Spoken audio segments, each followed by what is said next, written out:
Pinunong Joab, ilagay mo si Uriah sa unahan kung saan matindi ang paglalaban at iwanan niyo siya upang mamatay.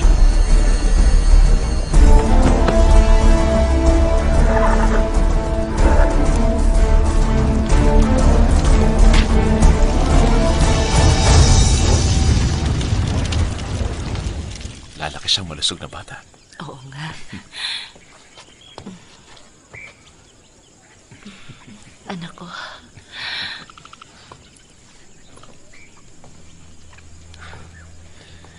Higit tayong pinagpapala.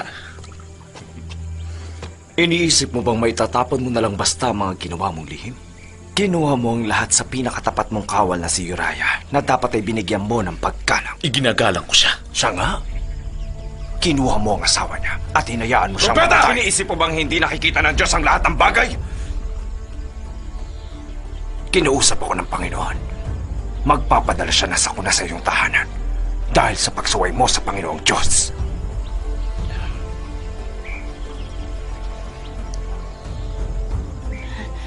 Hindi. Hindi! Kukunin niya ang inyong anak.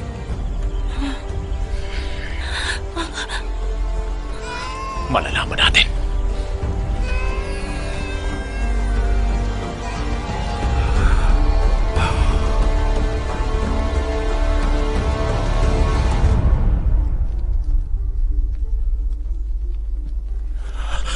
Kahit ano po, Panginoon.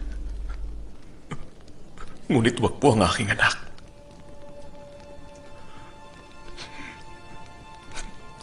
Sabihin mo. Sabihin mo ang dapat kong gawin.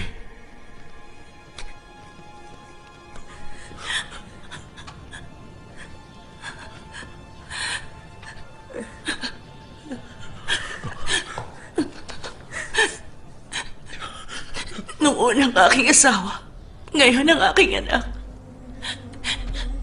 Isinumpa tayo, David. Itinalaga ako ng Diyos. At binasbasan niya ako. Higit na mataas ang Diyos kaysa sa isang hari. Sana'y ginawa mo ang kaloob ng Diyos at hindi ang kagustuhan mo. Tapos na, David.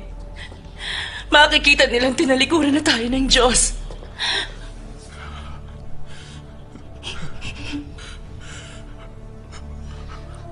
Propeta. Kahit naging mahina ka, mahal ka ng Diyos, David. Itinaguyod mo ang kaharian ng Diyos